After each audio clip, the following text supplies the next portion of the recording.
Alright, hello everyone, Theodore Burns here for week 11 of the Formula Sprint lap walkthrough. We are back at Limerock again, but this time on the Chicanes layout, utilizing both the chicane at the bottom of the hill and the chicane at the top of the hill.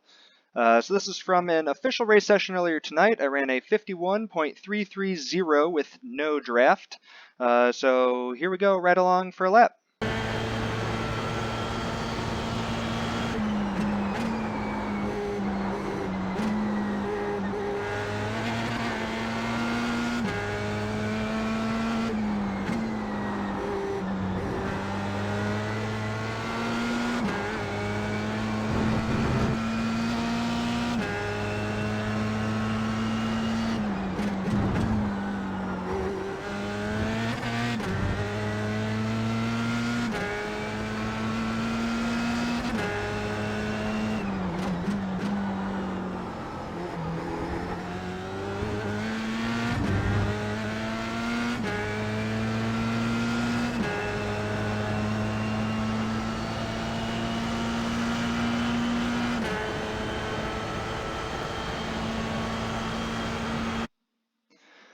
Alright, so there we have it. Let's hop in. Turn 1.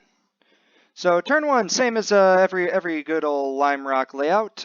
So we're going to drive all the way down to the 1 board, but we're going to start to turn the car into the corner, trying to get down to the inside curb before we actually start braking. So you'll notice I'll start to turn the car, and then so I get to the 1 board, so I'm going to do my heavy braking. I'm going to come down to 4th gear here for the when I get to the first curb, and I'm going to try and get the right side tires onto the curb because getting the car onto this curb helps to rotate it around the corner. Now this can be this can upset the car a little bit and make it a little bit unstable, so I'd advise if you're not super comfortable with that, just to get right up close to the curb with the right side tires. Pretty easy to do if you turn in on approach before you start your braking there. You notice I'll keep giving just a little bit of throttle to keep up my mid-corner speed and help keep the car balanced as it rides up over the curb here into the corner. See a little bit of burst right there, but I want to be careful not to give too much throttle because right here as I'm in between the 2 curbs, I want to make sure that I can get the car rotated and back down towards the 2nd curb. So I'm going to lift off and really let the car coast until I get it rotated all the way in to the 2nd curb here.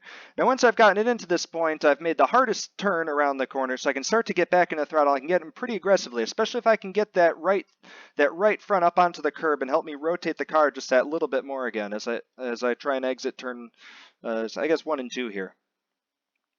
And then I ease back into full throttle as I get to exit and have plenty of room to track out. Trying to get back towards the inside middle of the track here as we come up to the next section.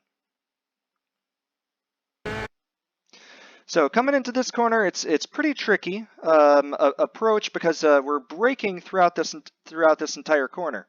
There's no real good braking point marker for this. I just kind of do it on feel based off how far in I drive, and you can kind of adapt from there. But you want to be careful with braking while turning and try and keep the wheel as straight as possible. So you'll see me kind of shimmy the wheel around a little bit as I apply and take away brake pressure, trying to keep quite a bit of trail brake. Coming down to 3rd gear through the corner, and again trying to get the left side tires onto this curb to help rotate the car.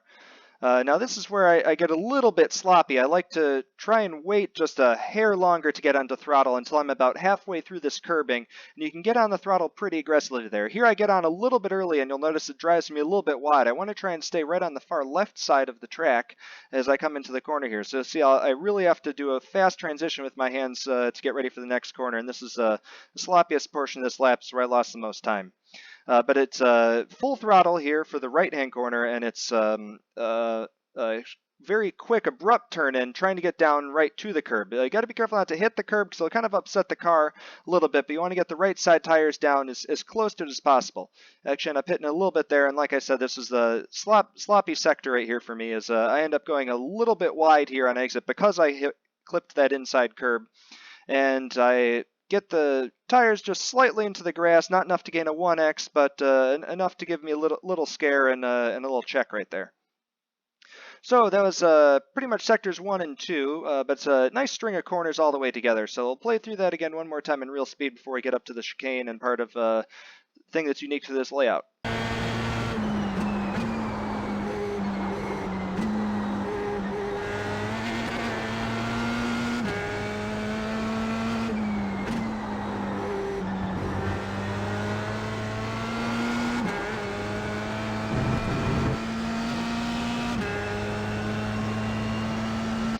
Okay, so coming up to the first part of the chicanes, my braking marker for this is about a car length before this shadow, before this tree, right here on the left-hand side of the track. So once I get up about a car length in front of that is when I'm going to hit the brakes. And this is a very heavy braking zone. I'm going to come all the way down to second gear, try and do all of my braking here in the straight line, but I want to carry a bit of trail brake in here as I start to turn into the corner in second gear. Now, I'm sure as many of you know if you've driven this track before, you want to avoid these curbs at all costs. Not only do they really buck the car, but in fact, in this car, they actually break the suspension. So it's extremely imperative to get close to them, but not actually hit them. So you'll see as I carry the trail brake and get it turned all the way down into there, once I actually make this first corner, I'll use the curb to rotate the car a little bit, and then I can actually start to get back and throttle. And now it's a really quick transition in the hands, back to the left to try and bend the car around this curb. If I just straighten the hands out, I'm going to end up riding over it. So I have to kind of bend the car back around to the left as I'm getting on throttle here. Again, if I'm hitting these curbs, it's going to kind of break the rear end a little bit loose, so I'm not quite full throttle yet through here until I get past that second one, and now I'm full throttle because the third curb here is pretty easy. I want to stay tight to it, but again, don't want to hit it. And then just aim, kind of bend around that one and just aim straight up the hill. Be careful, there's quite a big curb here on the left-hand side of the track that you can hit. It's pretty blind as you're cresting up over here, right about here where it ends. So try and stay, pointed a little bit to the right. You don't want to just end up straight off there after you go through those two. And it's pretty self-explanatory straight up there to the top of the hill. So we'll play through this section one more time, real speed.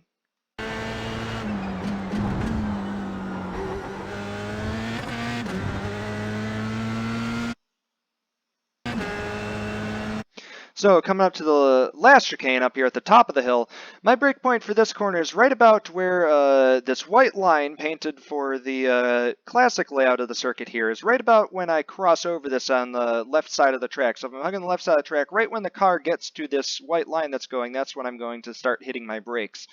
So you'll see right there as I get up and just touch the line there with the left front. That's what I like using as my brake marker. It's pretty easy because it comes up at you every single lap, same spot right there.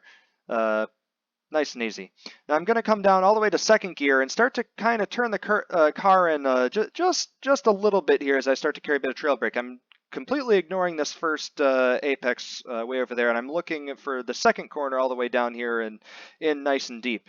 And I want to try and get the car out about middle of the track, maybe a little bit farther, depending on how much speed I'm able to carry in here. And I actually lift off the brake so I can try and carry a bit of speed from this first apex all the way to the second one, because this is the really important one to hit as far as the apex goes. So I open up the hands a little bit there, try and adjust my angle into the corner, and you'll notice I carry just a touch more trail brake to try and get the nose of the car planted and really turned in here. I want to try and get as late of an apex as possible and really clip this curb as much as I can. Now this curb right here is the one that you can actually clip quite a bit without gaining a 1x. You can put the right side tires into the grass a little bit without gaining that 1x. And you'll see right here I actually just go right up to the edge of the grass on this lap. The reason why you clip this one because the left-hand corner here as you get back onto the track, this one it'll kind of buck the rear end of the car a little bit, and if you put the left side tires onto the grass at all, it's extremely easy to gain a 1x.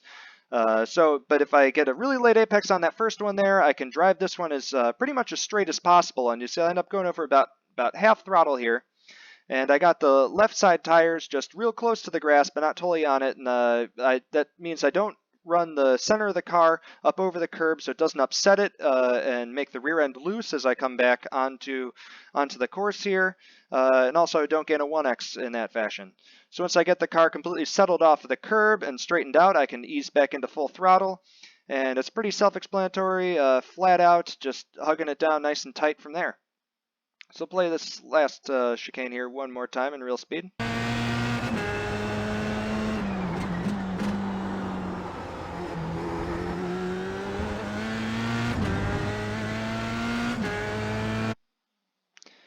And all the way through to the finish. So I find the most important part of this lap is that second chicane up at the top of the hill because it influences your speed all the way down this entire straightaway. So I try and maintain as much minimum speed in that corner as possible and really focus on hitting that second apex on the right hand or right before you switch back to the left. Getting that right hand corner, I think, is the most critical corner to a quick lap time on this track. As you can see, you can kind of blow this second sector there, have a little bit sloppy first sector, and still end out with a very fast lap time just by nailing that last corner up there at the top of the hill. So with that, thanks for watching, guys. Fortunately, I won't really see many of you out there on track this week because I am traveling for work down to Sebring. But I will be back for next week for week 12 at Barcelona. So I will see you then. Good luck.